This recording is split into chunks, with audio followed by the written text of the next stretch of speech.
உங்களுடைய வருமானத்திலே வாழ பழகுங்கள். இது ரொம்ப ரொம்ப ரொம்ப முக்கியமானது. உங்களுக்கு என்ன வருமானம் இருக்கிறதோ அதிலே மட்டும் வாழ கற்றுக்கொள்ளுங்கள். இனிமேல் உள்ள காலத்திலே வருகிற கணக்கை எல்லாம் சேர்த்து இப்பவே கடன் வாங்கி விடாதீர்கள். சிக்கனமாய் வாழுங்கள். இதைத்தான் நான் கடந்த வாரத்திலே சொன்னேன். அல்லேலூயா. நிச்சயமாக நிச்சயமாக நீங்கள் சிக்கனமாய் வாழ்வீர்கள் என்று நான் நினைக்கிறேன். ஏன்னா எல்லாரும் சொல்றாங்க, இதை விட எப்படி பாஸ்டர் சிக்கனம் பண்றது, எனக்கு தெரியல, சொல்லுங்க பாஸ்டர் அப்படிங்கிறாங்க. அல்லேலூயா. அப்படி சொல்றவங்களுக்கு ஏராளமான கடன் இருக்கு. அல்லேலூயா. எப்படி சிக்கனமாய் வாழ்ந்தால் கடன் வரும்? இப்படி சிக்கனமாய் வாழலன்னு அர்த்தம். எவ்வளவு உங்களுக்கு வருமானம் இருக்கிறதோ கர்த்தர் அவ்வளவுதான் கொடுக்க தீர்மானித்திருக்கிறார். நன்றாய் புரிந்து கொள்ளுங்கள். ஏதோ ஆண்டவர் உங்களை தண்டிக்கல, ஏதோ ஆண்டவர் உங்களை ஆசீர்வதித்து நிறைய பணம் கொடுக்கல. எவ்வளவு உங்களுக்கு கொடுக்க வேண்டும் என்று ஆண்டவர் திட்டம் பண்ணி இருக்கிறாரோ அதை உங்களுக்கு கொடுக்கிறார். அதுதானே சொன்னேன். மத்தேயு சுவிசேஷத்திலே ஒரு வருடத்தில் 5 தாலந்தும், ஒரு வருடத்தில் 2 தாலந்தும், ஒரு வருடத்தில் 1 தாலந்தும் கொடுத்தார். யாரிடத்தில் 5 தாலந்து கொடுக்க வேண்டும், யாரிடத்தில் 2 தாலந்து கொடுக்க வேண்டும், யாரிடத்தில் 1 தாலந்து கொடுக்க வேண்டும் என்று ஆண்டவர் தீர்மானிக்கிறார். அவனவனுடைய திறமைகளுக்கு ஏற்றபடி கர்த்தர் கொடுக்கிறார் என்று வேதம் சொல்லி இருக்கிறது. அவனுடைய தேவைகளுக்கு தகுந்தபடி, அவனுடைய வாழ்க்கைக்கு தகுந்தபடி தேவன் கொடுக்கிறார். அப்படியானால் உங்களுக்கு வருகிற வருமானம் தேவனால் நிச்சயிக்கப்பட்டது. அந்த வருமானத்திலே நீங்கள் வாழ வேண்டும் என்று தேவன் எதிர்பார்க்கிறார். அல்லேலூயா. நிச்சயமாய் புரிந்து கொள்ளுங்கள். ஏதோ நம்முடைய வாழ்க்கையில் இவ்வளவு கஷ்டம் இருக்குன்னு நினைக்காதீங்க. இவ்வளவுதான் ஆண்டவர் நமக்கு கொடுத்திருக்கிறார். இதுதான் ஆண்டவருடைய திட்டம், இதுதான் ஆண்டவருடைய செயல்பாடு. இதன்படியாகத்தான் நாம் வாழ வேண்டும் என்று தீர்மானம் பண்ணுங்கள். நீங்கள் கொஞ்சம் கொடுக்கப்பட்ட கொஞ்சத்திலே உண்மையுள்ளவர்களாயிருங்கள், அநேகத்தின் மேல் அதிகாரியாய் மாறுவீர்கள். அல்லேலூயா. 5 தாலந்து கொடுக்கப்பட்டவன் உண்மையாயிருந்தான். சொன்னார், உன் எஜமானுடைய சந்தோஷத்திலே பிரவேசி என்று சொன்னார். அல்லேலூயா. இன்னிடத்திலே 10 பட்டணங்களுக்கு அதிகாரியாயிருந்து சொன்னார்.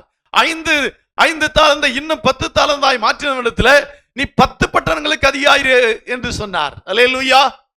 அப்படியானால் என்ன அர்த்தம்? நாம் நமக்கு கொடுக்கப்படுகிற காரியங்களிலே உண்மை உள்ளவர்களாய் இருப்போமானால், அதை தேவன் சொன்னபடி நாம் செய்வோமானால், ஆண்டவர் அதை உற்று கவனித்துக் கொண்டிருக்கிறார்.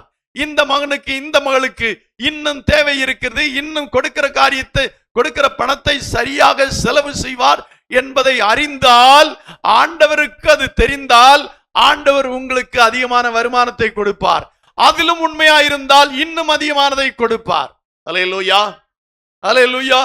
கொடுத்த கொஞ்சத்திலே நீங்கள் உண்மை இல்லை, கொடுத்த கொஞ்சத்தை சரியாய் செலவழிப்பதில்லை, எவ்வளவு கொடுத்தாலும் நீங்கள் கடன் வாங்குகிறீர்கள் என்றெல்லாம் ஆண்டவருக்கு தெரிந்தால், ஆண்டவர் கொடுப்பதையே நிறுத்தி விடுவார். அல்லேலூயா. இதை ஒரு ஒரு அடிப்படையான ஒரு பாலிசியாக நீங்கள் தெரிந்து கொள்ள வேண்டியது அவசியமாக இருக்கிறது. அல்லேலூயா. நீங்கள் செலவழிக்க, நீங்கள் கடன் வாங்க ஆண்டவர் உங்களுக்கு கொடுத்து கொண்டே இருப்பார் என்றால் நிச்சயமாக இல்லை. அல்லேலூயா. நிச்சயமாக அப்படி இல்லை. கொடுக்கிற காரியத்திலே ஆண்டவர் சொன்னபடி நீ ஒருவனுக்கு அடிமையாகாதிரு என்று சொல்லி இருக்கிறார். நாம கடன் வாங்கி அடிமையாகிவிட்டால் தேவனுடைய வார்த்தைக்கு புறம்பே போய்விட்டோம் என்ற அர்த்தம்.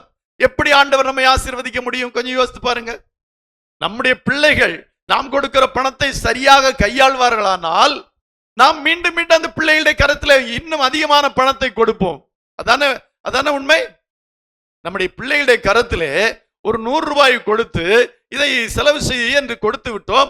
அவன் 100 ரூபாய் கரெக்டா செலவு பண்ணான்னா இன்னும் அவனிடத்துல 500 ரூபாய் கொடுக்க நாம் தயங்க மாட்டோம். ஆனால் அந்த 100 ரூபாய் அவன் எப்படி செலவு செய்தாலும் அவனுக்கும் தெரியல, நமக்கும் தெரியல. அப்படின்னா மீண்டும் 100 ரூபாய் கூட கொடுக்க மாட்டோம். எவ்வளவுதான் கொடுப்போம்? 10 ரூபாய் தான் கொடுப்போம். ஏன்னா உனக்கு 100 ரூபாய் செலவு பண்ண தெரியாது, நீ வீணாய் செலவு பண்ணி விடுகிறாய், அல்ல செலவு பண்ண கணக்கு உனக்கு சொல்ல முடியல, ஆகவே உன்னிடத்துல 10 ரூபாய் தான் கொடுக்க முடியும், அல்லாட்டி உன்கிட்ட கொடுக்கவே மாட்டேன், நானே பார்த்துக்கிறேன் சொல்லுவோம். அல்லேலூயா.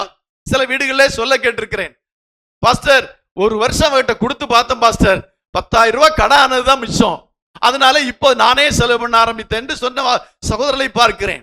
அதே போல சகோதரிகள் சொன்னது, இப்ப அவர் பார்த்துக்கிட்டோம், அவர் எல்லாம் செய்வார்னு பார்த்தேன் பாஸ்டர், இல்ல அவரு செலவு பண்ணி கடன் ஆயிடுச்சு, இப்ப நான் தான் எல்லாம் பார்த்துக்கிறேன், கடன் இல்ல பாஸ்டர் அப்படின்னு சொன்ன சகோதரிகளையும் பார்த்திருக்கிறேன். அப்படியானால் என்ன அர்த்தம்? நம்மிடத்துல கொடுக்கிறதை சரியாக செலவு செய்தால் இன்னும் கொடுப்பார்கள், கொடுத்ததை சரியாய் செலவு செய்யாவிட்டால் கொடுப்பதை நிறுத்தி விடுவார்கள். இதுதான் ஆண்டவருடைய பாலிசி. அப்படிதான். அல்லேலூயா. ஆகவே நீங்கள் உங்களுக்கு கிடைக்கும் பணத்தை சரியான விதத்திலே செலவு செய்ய வேண்டும் என்று உங்களிடத்திலே கண்டிப்பாக நான் சொல்லிக் கொள்கிறேன். இல்லாவிட்டால் 2 காரியம். ஒன்று, கடன் வாங்கிவிட்டால் மீண்டும் மீண்டும் கடன்காரர்களாவீர்கள். நீங்கள் யோசித்து பாருங்கள், அநேக கடன்காரர்கள் முதல்ல கொஞ்சம் தான் வாங்கினாங்க, 1000 ரூபாய் வாங்கினாங்க, 10,000 ரூபாய் வாங்கினாங்க, அப்புறம் 1 லட்சம் ரூபாய் வாங்கினாங்க, அப்புறம் 5 லட்சம் ரூபாய். கடன் பெரிதாய் கொண்டே போறதை வர என்னுடைய கடத்தை கொடுத்து தீர்த்து விட்டு இப்பொழுது நான் லகுவாய் இருக்கிறேன் என்று சொல்லுகிற ஒரு சிலர் தான் இருப்பாங்க. கடன் வாங்க ஆரம்பித்து விட்டால் கடன் கிடைக்க ஆரம்பிக்கும். கடன் வாங்குறவனுக்கு கொடுப்பதற்கென்றே நிறைய பேர் இருக்கிறாங்க. ஆகவே கண்டிப்பாக நீங்கள் கடன் வாங்குவதை நிறுத்திவிட்டு சிக்கனமாக வாழ கற்றுக்கொள்ளுங்கள். அல்லேலூயா.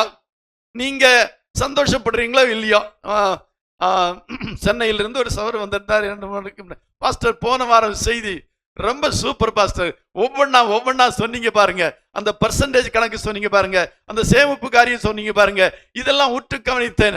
அதற்கிடையில நீங்க ஜான்பால திட்டுறதையும் கவனிச்சேன்னாரு. அப்ப எந்த அளவுக்கு வெளியே இருக்கிறவங்க நம்ம செய்தியை கவனிக்கிறாங்க, இங்க இருக்கிறவங்க கவனிக்கிறது இல்ல, வெளியே இருக்கிறவங்க கவனிக்கிறாங்க. அது எனக்கு பெரிய சந்தோஷமா இருக்கிறது. அல்லேலூயா. எப்படியோ சிலருக்கு அது சந்தோஷமா இருக்க வேண்டும், எப்படியாயிலும் சிலருக்கு பயன்பட வேண்டும். எனக்கு கொஞ்சம் சந்தோஷம். ஏன் அப்படின்னா, முந்தியெல்லாம் எங்க ஜேடு இந்த ரூம்ல இருந்து அந்த ரூமுக்கு போறான்னா இந்த வீட்டுல லைட் ஆஃப் பண்ணிட்டு போவான்.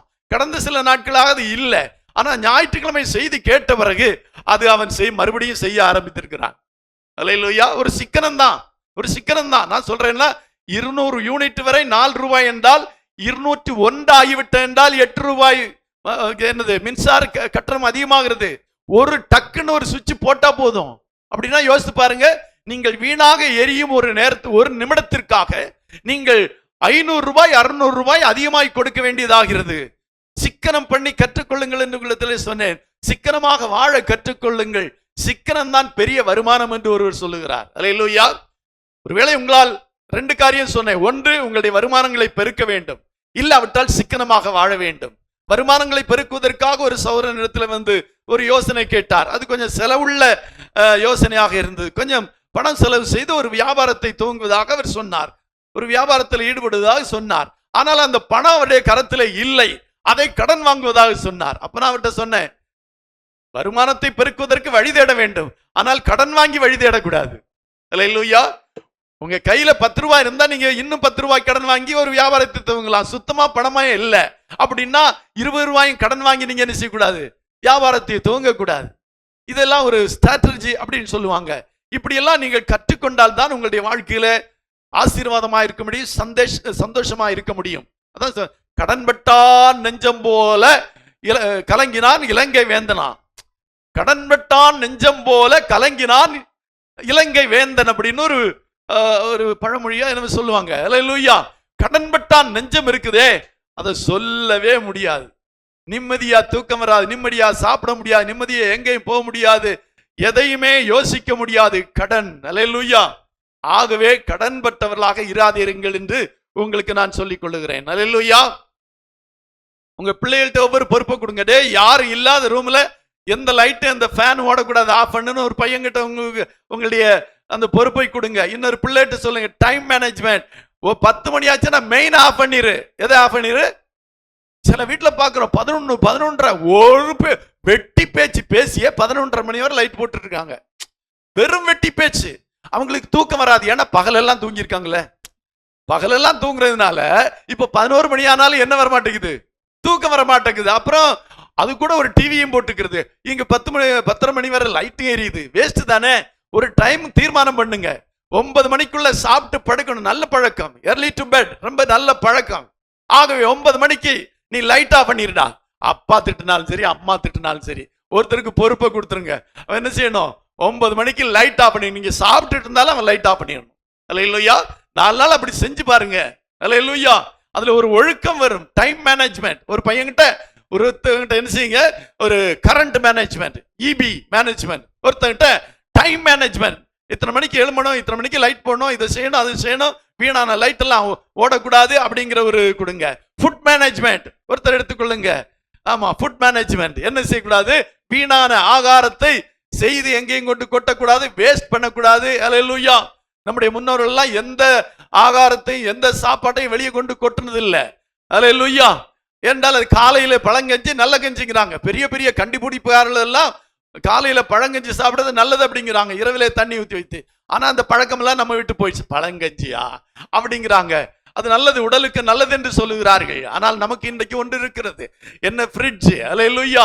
திங்கட்கிழமை சாம்பார், செவ்வாய்க்கிழமை பொரியல், புதன்கிழமை குழம்பு, இப்படி வரிசையாக வைத்திருக்கிறோம். லேபிள் தான் போடுறது இல்லை. சிலவங்களுக்கு கரெக்டா ஞாபகம் இருக்கு, இது திங்கட்கிழமை வச்சது, செவ்வாய்க்கிழமை வச்சதுன்னு.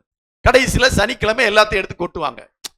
அதை எடுத்து சாப்பிடறதில்ல, அடுத்த நாள் சாப்பிடறதும் இல்லை. செவ்வாய்க்கிழமை ஐயோ இனி வைக்க முடியாது, எத்தனை ஆச்சு, 5 நாளாகி போச்சு, எடுத்து கொட்டுவோம் அப்படின்னு கொட்டுவாங்க. இதுக்கு ஒரு மேனேஜ்மெண்ட், ஃபுட் மேனேஜ்மெண்ட், ஒரு வேஸ்ட் வரக்கூடாது. அல்லேலூயா. என்னென்ன சாப்பிட வேண்டும் என்று ஒரு பட்டியலை வையுங்கள். அந்த பட்டியல் முடியா எனக்கு ரொம்ப பிடிச்சது, ஷீலா சிஸ்டர் சொன்னாங்க. அவங்க ஒரு டைம் டேபிள் போட்டிருக்கிறாங்க. இன்னைக்கு மீன் குழம்பு, இன்னைக்கு இந்த குழம்பு, இந்த குழம்பு 7 நாள்.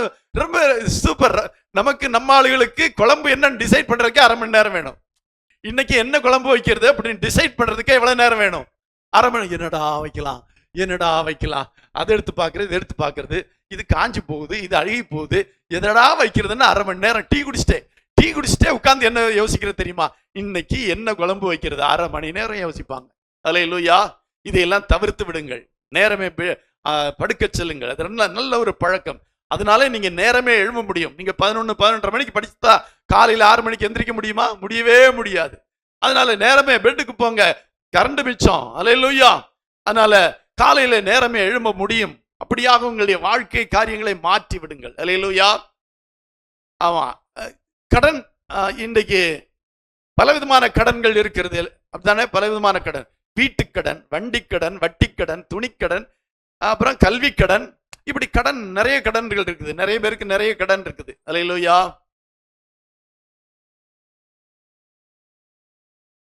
கடனே இல்லாதவர்களுக்காக ஒரு கை தட்டணும்னு நினைக்கிறேன். எனக்கு கடனே இல்லை அப்படிங்கிறவங்க எந்திரிச்சில்லுங்க, எந்திரிச்சில்லுங்க. கடனே இல்லை, எனக்கு கடனே இல்லை. Good good good good. நல்லது. உங்களுக்காக கர்த்தரை துதிக்கிறேன். கடன் இல்லாத ஒரு வாழ்க்கை இருக்குதே, அதை போல நல்ல வாழ்க்கை வேற இல்லை. புரியலையே? நிறைய பேருக்கு புரியல. உங்களுக்கு கடனே இல்லை அப்படின்னா மீதி இருக்கிறவங்க எல்லாம் கடனாளி. எந்திரிச்சு அடுத்து நீங்க எந்திரிக்கணும், அது எனக்கு பிரச்சனை இல்லை. அல்லேலூயா. இவங்களை பாராட்டுறேன். எப்படி வாழுகிறார்கள், எப்படி சமாளிக்கிறார்கள் எனக்கு தெரியாது. ஆனா கடன் இல்லாம யாருக்கும் அடிமை ஆகாதபடி. என்றால் கடன் வாங்கினவன் கடன் கொடுத்தவனுக்கு அடிமை. மற்றவங்க எல்லாம் அடிமைகள். நீங்கெல்லாம் யாரு? கீழே இருக்கிறவங்க எல்லாம் அடிமைகள். ஏன்னா கடன் வாங்கியிருக்கீங்க, கடன் கொடுத்தவனுக்கு நீங்க எல்லாம் அடிமைகள். நீங்க ஃபீல் பண்ணுவீங்க, கோவிச்சுவீங்க அப்படின்லாம் நான் நினைக்க விரும்பல. சில நேரத்துல கோவிக்கணும், சில நேரத்துல குத்தப்படணும். ஏண்டா இப்படி வாழ்க்கை? இந்த கடன் வாங்குறவங்க எல்லாம் கீழே இருக்கிறாங்களே, அவங்க எல்லாம் அவசர செலவுக்கு வாங்கல, அதுதான் அதுல எல்லாம் சூப்பர். இவங்க எல்லாம் கீழே இருக்கிறவங்க எல்லாம் உடனே கடன்காரங்க. இவங்க எல்லாம் அவசரத்துக்கு ஏதோ கைமாத்து வாங்கிட்டாங்க அப்படின்னு இல்லை. வீட்டு கடன் அப்படின்னு ஒண்ணு இருக்கு. எல்லாராலும் முடியாது, கடன் வாங்கி வீடு கட்டுறாங்க. அது ஒரு அளவுக்கு, நம்மால் இயன்ற அளவுக்கு கடன் வாங்கி வீட்டை கட்டுவது வந்து அவ்வளவு தவறு என்று சொல்ல முடியாது. ஏன்னால் அது வீட்டுக்கு, இப்ப வீட்டுக்கு 30 லட்சம் ஆகும்னா நம்ம 20 லட்சம் கடன் எடுத்துக்கன்னா பரவாயில்ல. ஏன்னா அந்த வீடு ஒரு வேளை ஜப்தியானா கூட அது நமக்கு பணம் திரும்ப கிடைக்கும். ஆனா சிலவங்க மற்றபடியான கடன்களை எல்லாம் வாங்குறாங்க. அதை அடுத்தபடி பேசுவோம். இவர்களுக்காக கர்த்தரை துதிக்கிறேன். கண்களை மூடி ஜெபிப்போம். எங்களை நேசிக்கிற நல்ல பிதாவே, இந்த அருமையான பிள்ளைகளுக்காக நன்றி. இவர்களை கடன் வாங்காமல் கர்த்தர் பாதுகாத்துக் கொண்டதற்காக நாங்கள் உமக்கு நன்றி செலுத்துகிறோம் கர்த்தாவே. தொடர்ந்து இவர்கள் ஜீவனுள்ள நாளெல்லாம் நாங்கள் கடன் வாங்குவதில்லை என்று, நாங்கள் கடன் படுவதில்லை என்று தீர்மானம் செய்து, ஆண்டவரே உமக்கு முன்பாக இவர்கள் கடனற்றவர்களாய் வாழ, உலகத்துக்கு முன்பாக கடனற்றவர்களாய் வாழ கர்த்தர் உங்களுக்கு உதவி செய்யும்படியாய் ஜெபிக்கிறோம். இன்னும் சிக்கனமாய் வாழ்ந்து இவருடைய வாழ்க்கையில அநேக காரியங்களை சேமித்து, இவருடைய வாழ்க்கையில அநேக நன்மைகளை அவள் வாங்க அனுபவிக்க கர்த்தர் உங்களுக்கு உதவி செய்யும்படியாக ஜெபிக்கிறேன். ஆசீர்வதியும். இயேசுவின் மூலம் ஜெபம் கேளும் பிதாவே. இப்ப நான் கேட்கிறேன், கடன் அப்பா தான் வாங்கியிருப்பாங்க, ஏன் பிள்ளை எழுந்திருக்கல? கடன் அப்பா அம்மா தானே வாங்கியிருப்பாங்க, அப்படித்தானே? கடன் வாங்கின பிள்ளைகள் கொஞ்சம் கை வைத்துங்க. இல்லல, அப்ப ஏன் பிள்ளைகள் எந்திரிக்கல? அப்பா கடன் பட்டுட்டாருன்னா பிள்ளைகளும் யாருதான்? கடனாளி தான். அது நல்லா புரிஞ்சுதான் உங்க பிள்ளைலாம் உட்கார்ந்துருக்காங்க. சும்மா உட்காரலாங்க. நம்ம அப்பா கடன் வாங்கியிருக்காரு, நம்ம எப்படி எந்திரிச்சு நிக்கிறது? நமக்கு ஒரு சம்பவம் தெரியும். நியாயாதிபதி புஸ்தகத்துல ஒருவன் கடன் கொடுத்தவன் வந்து 2 பிள்ளைகளையும் அடிமைகளாக்கி கொள்ள வந்தான், அப்படிதான் சொல்லி இருக்குது. ஒரு ஸ்திரீ கடன் பட்டாள். அந்த ஸ்திரீ கடன் பட்டவனுக்கு 2 மகன்கள் இருந்தார்கள். அந்த 2 மகன்களை அடிமையாக்கி கொள்ள கடன் கொடுத்தவன் வந்தான், அப்படிதான் சொல்லியிருக்கு. அப்படியானால் உங்களுடைய பிள்ளைகளும் அடிமைகள் தான்.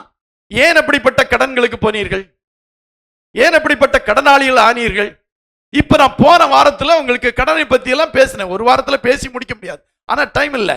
ஆனா எத்தனை பேர் இந்த கடனை தீர்ப்பதற்கான வழிகள் எனக்கு இருக்கிறது, கடனை தீர்க்கும் வழி என்னிடத்துல இருக்கிறது, கடனை தீர்க்கும் திட்டம் என்னிடத்துல இருக்கிறது, சீக்கிரத்திலே அந்த கடனை அடைத்து விடுவேன் அப்படின்னு சொல்றவங்க கையை வைத்துங்க பார்க்கலாம்.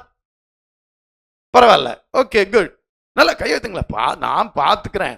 உங்க வீட்டில் வரும்போது காணிக்க வாங்கணும்ல, யாரு கொஞ்சம் அங்க அங்க அங்க, ஓகே சரி, ஓகே கீழே போடுங்க. இதுல நிறைய பேர் கை வைத்தனீங்க. உங்க கணக்கு தப்பா போச்சுன்னா என்ன செய்வீங்க? உங்க கணக்கு தப்பா போச்சு என்ன செய்வீங்க? இப்ப நீங்க 30 லட்சத்துக்கு ஒரு வீடை வாங்கியிருக்கீங்க, 30 லட்சத்துக்கு ஒரு லோன் போட்டு வீடு வாங்கியிருக்கீங்க. நீங்க 5 லட்சம் தான் கட்டியிருக்கீங்க. எவ்வளவு கட்டியிருக்கீங்க? 5 லட்சம் கட்டுறதுல முதல் எவ்வளவு போயிருக்குன்னு தெரியுமா?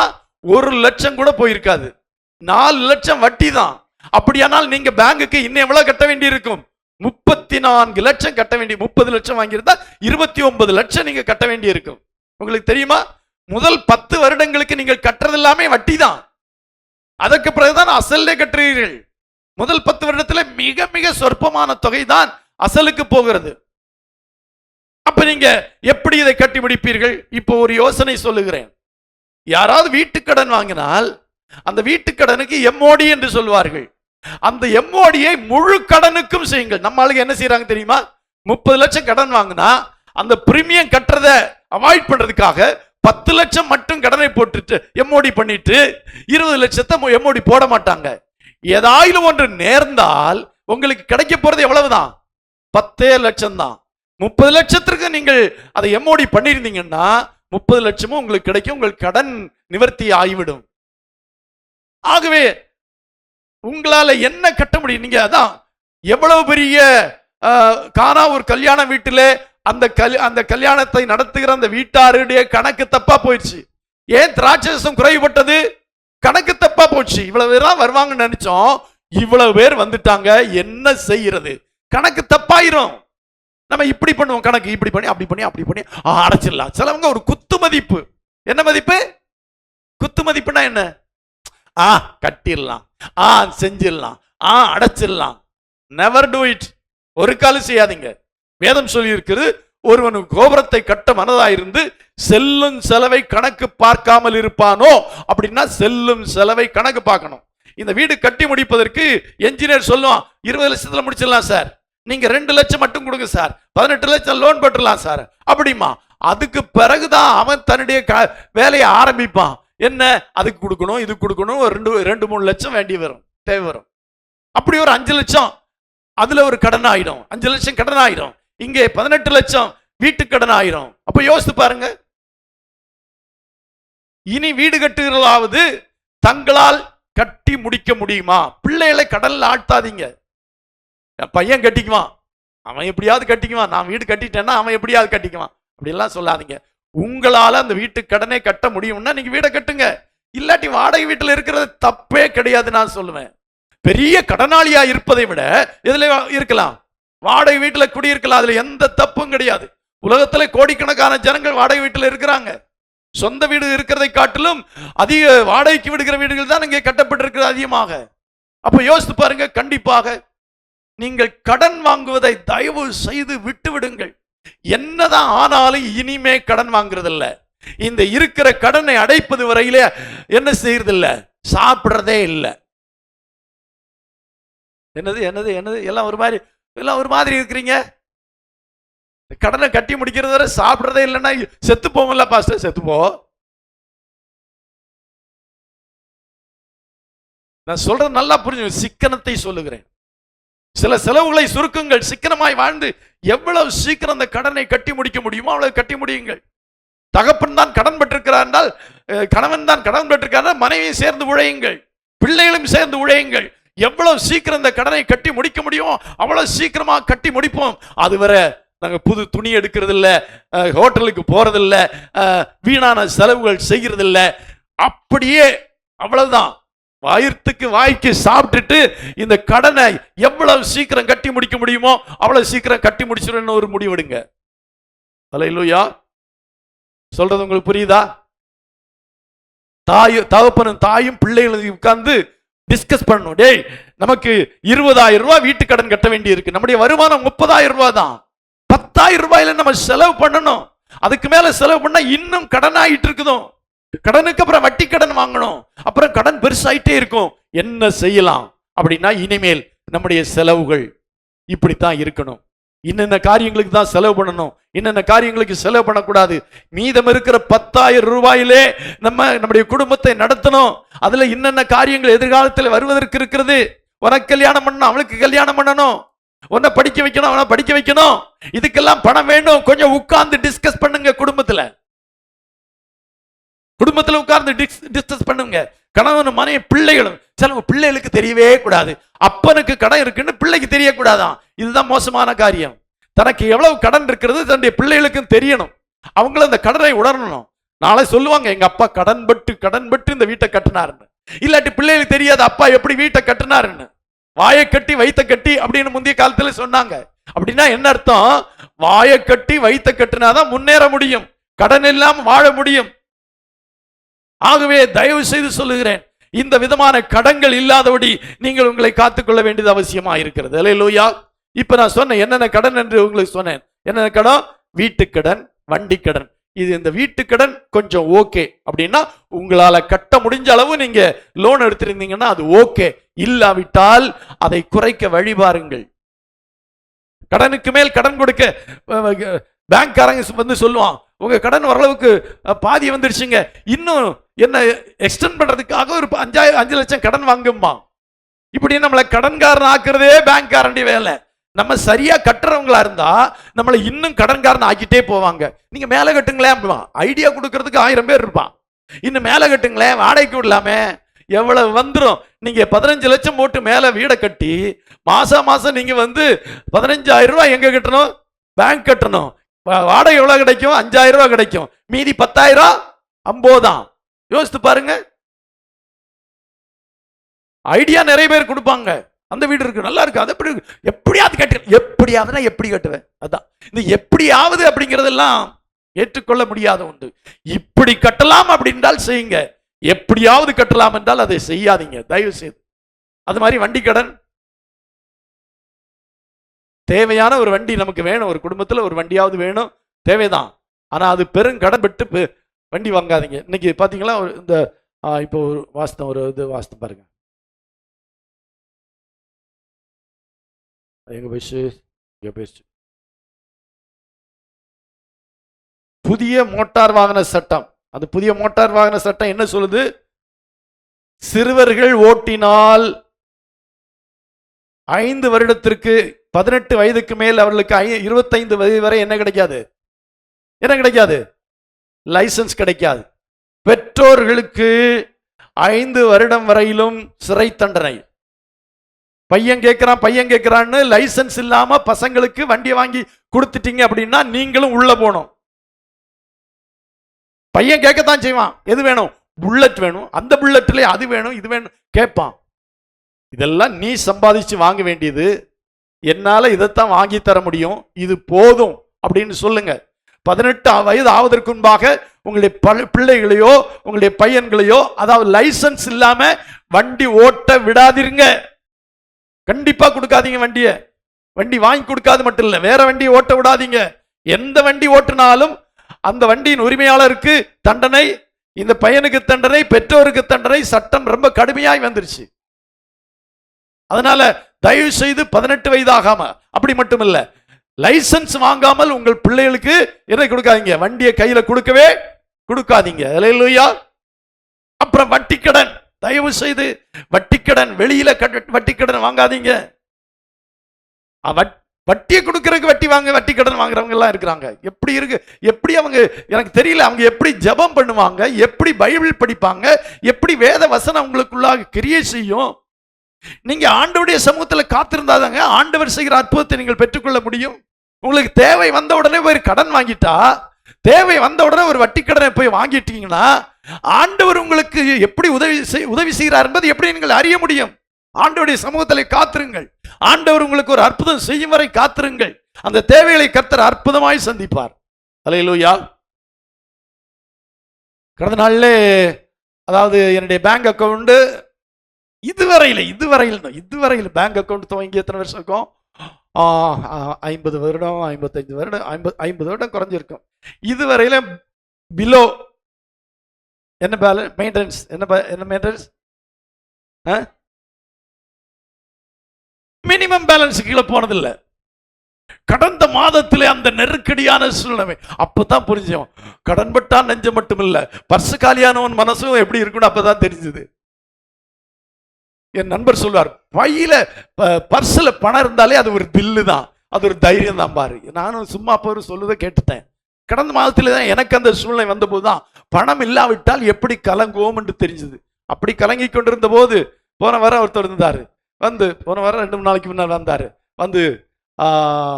தனக்கு ஒரு 1 லட்சம் ரூபாய், 1 லட்சம் கூட 97,000 ரூபாய் வருமானம் கிடைச்சது, இந்தாங்க 10,000 ரூபாய்ன்னு சொல்லி காணிக்கை கொடுத்தாங்க. நான் அன்னைக்கு உண்மையில அந்த டைல்ஸ் ஓட்டுறவனுக்கு பணம் கொடுக்கணும், 7,700 ரூபா அவனுக்கு டைல்ஸ் ஓட்டுறவனுக்கு பணம் கொடுக்கணும். என்ன செய்யறது ஆண்டவரே நினைத்து கொண்டிருந்தேன். அப்படி நினைத்து கொண்டிருக்கிற வேளையிலே கர்த்தர் அந்த அந்த நாள்லே தானே அந்த பணத்தை சந்தித்தார். அல்லேலூயா. ஆண்டவருக்கு நமக்கு டைம் கொடுக்கணும். சில நேரம் நம்முடைய மனதே அப்பதான் யோசித்தேன், கையில காசு இல்லைன்னா மனசு எப்படி இருக்கும் அப்படிங்கிறது அப்பதான் நான் யோசித்தேன். ஏன்னா வாழ்க்கையில் அப்படி ஒரு சந்தர்ப்பம் எனக்கு வந்ததே இல்லை. போதுமான அளவு பணம் இல்லாட்டாலும் மினிமம் பேலன்ஸ் கீழே போகாது. ஆனால் மினிமம் பேலன்ஸ் கீழே போகணுங்கிற சூழ்நிலை வந்தபோது தான் என்னுடைய மனமே பதைக்க ஆரம்பித்தது. இதை எப்படி கொடுப்போம், அதை எப்படி கொடுப்போம், இந்த செலவு இருக்கு அந்த செலவு இருக்குன்னு சொல்லி. என்ன சொல்றேன்னா, உங்களுடைய வாழ்க்கையில உங்களுடைய சேமிப்பு உங்களுக்கு இருந்தாதான் நீங்க தைரியமா இருக்க முடியும். பணம் இருக்கும்போது இருக்கிற தைரியமே வேற. அது ஆம்பளைங்களுக்கு தான் அதிகமா தெரியும், பொம்பளைங்களுக்கு தெரியாது. பணம் கொஞ்சம் இருக்கு, அதுக்கு தான் சேமிக்க சொல்றோம். 10% மஸ்ட் சேவிங். கண்டிப்பாக 10% சேமித்த பின்புதான் மற்ற செலவுகளை ஆரம்பியுங்கள். கடனை வச்சுட்டு எப்படி சேமிக்கிறது பாஸ்டர், அதெல்லாம் எனக்கு தெரியாது. 10% முதல்ல ஆண்டவருக்கு செலுத்த வேண்டியது செலுத்துங்க, 10% சேமிங்க. மீதி 80% தான் நான் சொன்ன அந்த எல்லாம் என்ன வரணும், உங்களுடைய பெர்சன்டேஜ் எல்லாம் வரணும். உங்களுடைய சம்பளம் 15,000 ரூபாய்னா நீங்க 5,000 ரூபாய் வீட்டுக்கு மேல, 5,000 கூட இல்ல, 3,000 ரூபாய் வீட்டுக்கு மேல நீங்க குடியிருக்க கூடாது. 30,000 ரூபாய் வருமானம் வந்தா நீங்க ஒரு 5,000 ரூபாய் வீட்டுல குடியிருக்கலாம். 30,000 வருமானம் வந்து நீங்க 10,000 ரூபாய் வீட்டுல இருக்குன்னா உங்களுக்கு திமிருன்னு அர்த்தம். அதுக்கு பேர் என்னது? திமிரு. வேற ஒண்ணும் இல்ல, கெத்து. திமிரு இல்ல, கெத்து. நான் இருக்கு, நான் என்ன பாரு, என் வீட்டை பாரு, ஆனா அவன் பர்ச பாரு. முதல்ல எப்படி இருக்கு யோசித்து பாரு. அன்னைக்கு வேலைக்கு போனாதான் உண்டு. உனக்கு எதுக்கு அப்படி வீடு? யோசித்து பாருங்க. உனக்கு எதுக்கு அந்த அப்பாச்சி, அந்த புல்லட் பைக்கு? பெட்ரோல் போடுறதுக்கு காசு இல்லாம அலைகிறவனுக்கு எதுங்க புல்லட்டு? அவன் வந்து அப்புறம் என்ன செய்வான், வீட்டில் வந்து தான் தொல்லை பண்ணுவான், பெட்ரோலுக்கு காசு கொடு, பெட்ரோலுக்கு காசு கொடுன்னு சொல்லி. யோசித்து பாருங்க. இன்னொரு காரியம் என்னவென்றால் வட்டிக்கடன், அப்புறம் துணிக்கடன். தேங்க அப்பா, சகோதரிமார்கள் உங்க இருதயத்துல கை வைங்க, எனக்கு துணிக்கடனே இல்லை. கேவலம் அது. துணிக்கடன் வாங்குறது கேவலமான காரியம். உடுக்க துணி இல்லாமல வாங்குறீங்க, ஆடம்பரத்தை காட்டுறதுக்கு வாங்குறீங்க. துணியை கடன் வாங்குறவன் வந்து ரொம்ப கேவலமான செயலுங்க அது. கந்தையானாலும் கசக்கி கட்டுன்னு தான் வேதம் சொல்லி இருக்கு. உலகத்தார் சொல்றாங்க கந்தையானாலும் என்ன செய்ய, கந்தையானால் கடன் வாங்கி கட்டுன்னு சொல்லவே இல்லை. ஆனா நிறைய வீடுகளை எனக்கு தெரியும் கடன் வச்சிருக்காங்க. என்ன வாங்கி? துணிக்கடன். இப்படி எல்லாம் பாத்திர கடன், துணி கடன், அந்த கடன், இந்த கடன். திங்கக்கிழமையிலிருந்து சனிக்கிழமை வரையில் ஒவ்வொருத்தன் வந்துட்டே இருப்போம். திங்கக்கிழமை துணிக்கடன், செவ்வாய்க்கிழமை எனக்கு பாத்திர கடன், 3ஆவது நாள் கட்டில் வாங்கின கடன், 4ஆவது டிவிக்கு வாங்கின கடன், 5ஆவது நாள் வண்டி வாங்கின கடன், 6ஆவது நாள் அது ஏதோ கடன். என்னமில்லாம கடன் இருக்கு. இருக்கா உங்களுடைய வாழ்க்கையில? ஒவ்வொரு நாளும் உங்க வீட்டை தேடி கடன்காரன் வர்றானா? அத மாதிரி கேவலம் ஒண்ணுமே இல்லைங்க. உங்க வீட்டை தேடி கடன்காரன் வர்றான்னா அத மாதிரி கேவலமானது ஒண்ணுமே இல்லை. நான் ரொம்ப மட்டமா சொல்றேன்னு எனக்கு புரியுது. கொஞ்சம் உங்களுக்கு உரைக்கட்டும்ங்கிறதுக்காக சொல்றேன். அத மாதிரி கேவலமான ஒரு காரியம். உங்க வீட்டை தேடி கடன்காரன் வர்றான், கையை நீட்டுறான், புக்கை நீட்டுனா, என்னமா ஒரு வாரம் போன மாசம் கொடுக்கல, இந்த மாசம் கொடுக்கல, அங்க ஒரு சலசலப்பு நடக்குது பாருங்க. அத மாதிரி கேவலமானது ஒண்ணும் இல்லை. அது இல்லாம உங்களால வாழ்ந்திருக்க முடியாதா? எதற்காக கடன் வாங்குறீர்கள்? அது இல்லாம நீங்க வாழ முடியாதா? உங்களுக்கு பட்டினியா கிடக்கிறதுக்காக கடன் வாங்கினீங்க, சாப்பாடு இல்லைன்னா கடன் வாங்கினீங்க அப்படின்னா கூட பரவாயில்ல. அதையும் ஒருத்தர் சொல்றாரு, இரவிலே காலையிலே கடன்காரனாய் எழும்போதை காட்டிலும் இரவிலே பட்டினியாய் படுக்கைக்கு செல்வது நலம் சொல்றாரு. ஆமா, காலையில கடன்காரனாய் எழும்ப கூடாது, இரவிலே பட்டினியாய் படுக்கலாம். ரொம்ப ரொம்ப ரொம்ப மோசமான நாட்களுக்குள்ளாய் நாம் போய்கொண்டிருக்கிறோம். அரசாங்கமும் வங்கிகளும் மற்ற மனிதர்களும் நம்மை கடன்காரர்கள் ஆக்க முயன்று கொண்டிருக்கிறார்கள். சாத்தான் ரொம்ப முயற்சி செய்து கொண்டிருக்கிறான். இதுல இருந்தெல்லாம் நான் தப்பிக்கணும், ஒரு முடிவெடுக்கணும். கடன் வாங்குறது இல்ல, செத்தா செத்துட்டு போறேன், கடன் வாங்குறது இல்ல அப்படின்னு ஒரு முடிவெடுங்க. இருக்கிற கடனை எவ்வளவு சீக்கிரம் கொடுத்து முடிக்க அதுக்கு ஒரு திட்டம் பண்ணுங்க. என்ன திட்டம் போடுறது? ஒண்ணுமே கையில இல்ல, திட்டம் பண்ணியே ஆகணும். இல்லாவிட்டா என்ன ஆகும் யோசித்து பாருங்க. கடன் பெரிதாகி கொண்டே போகும். 16 லட்சம் ரூபாய் கடன் வாங்குற ஒருவருக்கு அந்த கடன் வாங்கினவர் 84 லட்சத்துக்கு என்ன அனுப்பியிருக்கிறாரு? நோட்டீஸ் அனுப்பியிருக்காரு ஜப்தி செய்வதற்கு. 16 லட்சம் கடன், அவருக்கு வந்தது என்ன? 84 லட்சம் கட்டுங்கன்னு சொல்லி கடன் நோட்டீஸ் அனுப்பி ஜப்தி செய்ய போறோம்னு ஜப்திக்கு ஆள் வந்து அந்த 16 லட்சத்தை கட்டுறதுக்கு இன்னொருத்தங்கிட்ட போய் 32 லட்சத்தை வாங்கி அந்த 32 லட்சத்தை அவங்கிட்ட பேசி 32 லட்சத்தை அவங்க கொடுத்து, ஐயோ அதெல்லாம் கேள்விப்பட்ட போது எனக்கு அப்படியே, யாரு வேற யாரும் இல்லை, தேவனுடைய பிள்ளைகள் தான் இதெல்லாம் செய்யறாங்க. உலகத்தான் செஞ்சிருந்தா பரவாயில்ல, தேவனுடைய பிள்ளைகள் செஞ்சிருக்காங்க. தயவு செய்து சொல்றேன், அரை வயிற்று கஞ்சியோடு கூட படுக்கலாம், அரை வயிற்று சாப்பாடோடு கூட படுக்கலாம், கந்தைய கசக்கி கூட கட்டலாம், நடந்து கூட போலாம், பஸ்ல கூட போலாம், ஏன் படிக்காம கூட இருக்கலாங்க.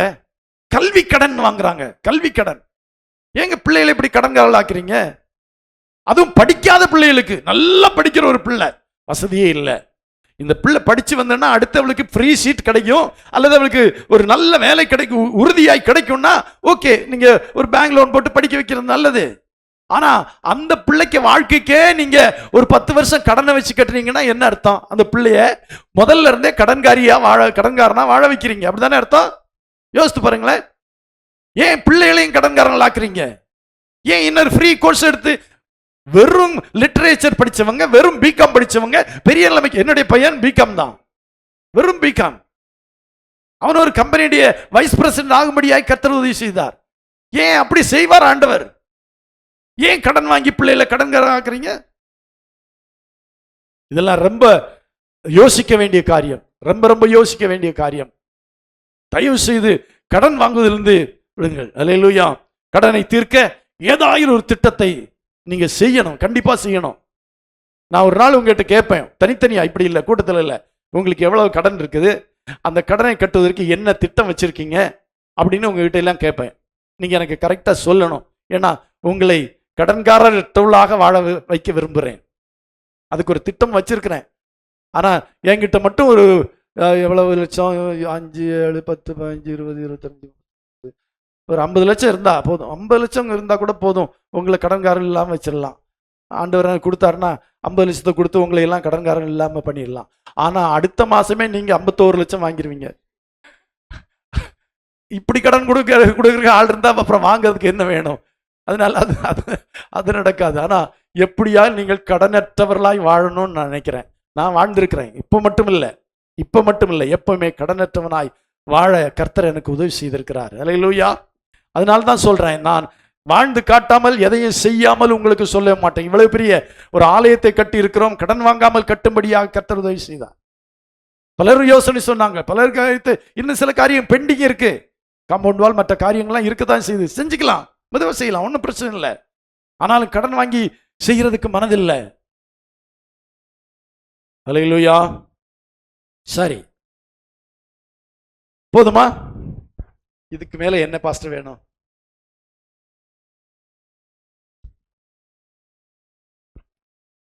கடன் வாங்குவதிலே பெரும்பங்கு ஆண்களுக்கு என்றாலும் அதை உற்சாகப்படுத்துகிற பெண்கள் இருக்கிறார்கள். ஒரு காலம் பெண்கள் அதை உற்சாகப்படுத்தாதீங்க. கடனை வாங்கி நீங்க வாங்காதீங்க, எப்படியாவது சமாளிக்கலாம், எப்படியாவது சமாளிச்சிடலாம், கடன் இல்லாம செய்யுங்க அப்படின்னு சொல்லி. அல்லேலூயா. இந்த மாதிரியான எந்த காரியத்துக்கு கடன் வாங்காம செய்ய நிறைய வழிகள் இருக்கிறது. அதற்கு மனசு தான் வேணும். நான் கடன் வாங்குவதில்லை, ஜாதிகளுக்கு கடன் கொடுப்பேன். ஆண்டவர் சொல்றாரு, இந்த வார்த்தைகளின்படி செய்தால் நீயும் ஜாதிகள் கடன் வாங்குவதில்லை, ஜாதிகளுக்கு கடன் கொடுப்ப. ஆண்டவருடைய வார்த்தையை செய்யுங்க. முதல்ல ஆண்டவருக்கு கொடுக்கறது கொடுங்க. கடந்த வாரத்தில் நான் நம்முடைய எப்பவுமே யார் எவ்வளவு கொடுத்தாங்கிற கணக்கு எடுக்கிறது இல்லை. ஆனா கடந்த 2-3 மாதங்களாக நான் அதை கவனித்தேன். தசம கவர்களை பார்த்தேன். ஒரு 21 பேருடைய கவரை காணல. உடனே எல்லாருக்கும் மெசேஜ் அனுப்பலாம், கீழ்காணும் நபர்களுடைய தசம கவர்களை காணவில்லை, கண்டவர்கள் தயவு செய்து கொடுக்கவும், இல்லாவிட்டால் அதற்காக ஜெபிக்கவும் அப்படின்னு. அல்லேலூயா. 21 பேருடைய கவரை காணோம். எங்க போச்சு? அப்ப எப்படி கடன்லாம் வாழ முடியும்? ஆண்டவர்கிட்டே கை வச்சிட்டோம், ஆண்டவருடைய பணத்திலே கை வச்சிட்டோம்.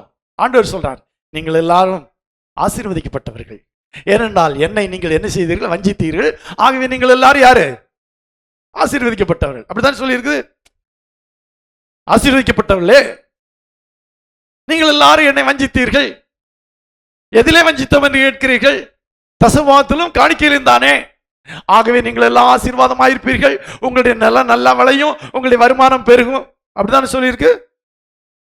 ஆண்டவருடைய இதுல கை வைக்காதீங்க. நான் எப்பவுமே அதை பத்தி பேசுறதில்ல, ஆனா இந்த டாபிக் வந்ததுனால சொல்றேன். இந்த 21 பேருடைய வாழ்க்கையை கொஞ்சம் உற்று பார்த்தேன். ஏன் இவங்க தசமபாகம் செலுத்தலன்னு பார்த்தேன். அதுக்கு காரணம் கடன் தான். அந்த கடன் எப்படி வந்தது? ஆண்டவருக்கு செலுத்த வேண்டிய செலுத்தாதனால வந்தது. முதல்ல தேவனுடைய வார்த்தைக்கு கீழ்ப்படியுங்கள், அப்பொழுது நீங்கள் கடன் வாங்குவதில்லை, ஜாதிகளுக்கு என்ன கொடுப்பீர்கள்? கடன் கொடுப்பீர்கள். சரி, அந்த டாபிக்கை விட்டுலாமா? எல்லாரும் எழுந்து நிற்கலாமா?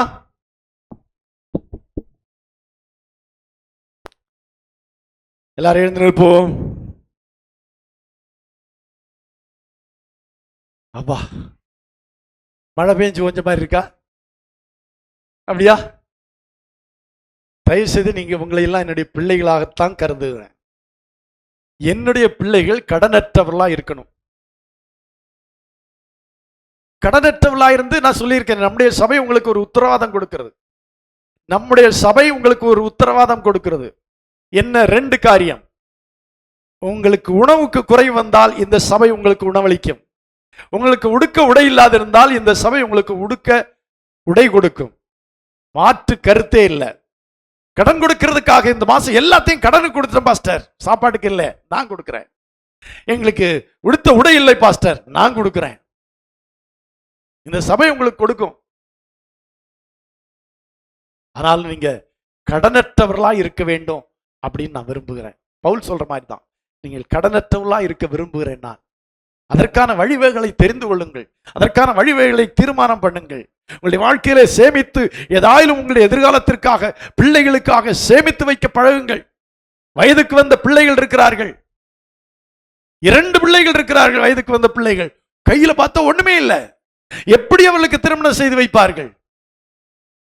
யோசித்து பாருங்க. அந்த பிள்ளைகள் இதுவரையிலும் உண்மையா இருக்கிறது உங்களுக்கு சாதகமா இருக்கிறதா? வயதுக்கு வந்த பிள்ளைகளை வீட்டிலே வைத்துவிட்டு கடனோடு கூட வாழ்கிறீர்கள், இன்னும் கடன் வாங்கி கொண்டிருக்கிறீர்கள். நீங்கள் என்ன நினைத்திருக்கிறீர்கள்? கொஞ்சம் யோசித்து பாருங்க. பிள்ளைகள் வளர்ந்து வரும்போதே அந்த பிள்ளைகளுக்கு ஏற்ற காலத்தில் திருமணம் செய்ய வேண்டும் என்பதற்காக ஏதாவது சேர்த்து வைக்க வேண்டாமா? இல்லாவிட்டால் பாஸ்டரத்தில் வந்து என்கிட்ட காசு இல்லை பாஸ்டர், கல்யாணம் பண்ணி வைங்கன்னா பாஸ்டர் சாப்பாடு போட்டு கல்யாணம் பண்ணி வைப்பார். செய்வேன் இதை. ஆனா நீங்க கடன் வாங்கக்கூடாது. பிள்ளைகள் பிள்ளைகளுக்கு ஏற்ற வேளையில காரியங்கள் நடக்கணும். ஆனா நம்ம கடன்காரர்களாக புரண்டு கொண்டே இருக்கிறோம். எப்படி இருக்கும் யோசிச்சு பாருங்க. அந்த பிள்ளைகளுக்கு ஏதோ ஒன்று வரும்போது மறுபடியும் கடன் வாங்க போறோம். கடந்த வருடம் உங்களுடைய டோட்டல் டர்ன்ஓவர் 10 லட்சம். 10 லட்சத்துல என்ன மிச்சமாச்சு? 5 லட்சம். 5 லட்சத்துல என்ன மிச்சமாச்சு? பிள்ளைகளுக்கு ஏதாவது சேமித்து வைக்கிறீங்களா? அவருடைய படிப்புகளுக்கு, அவருடைய எதிர்கால காரியங்களுக்கு 10% சேமிக்கிறீங்களா நீங்க?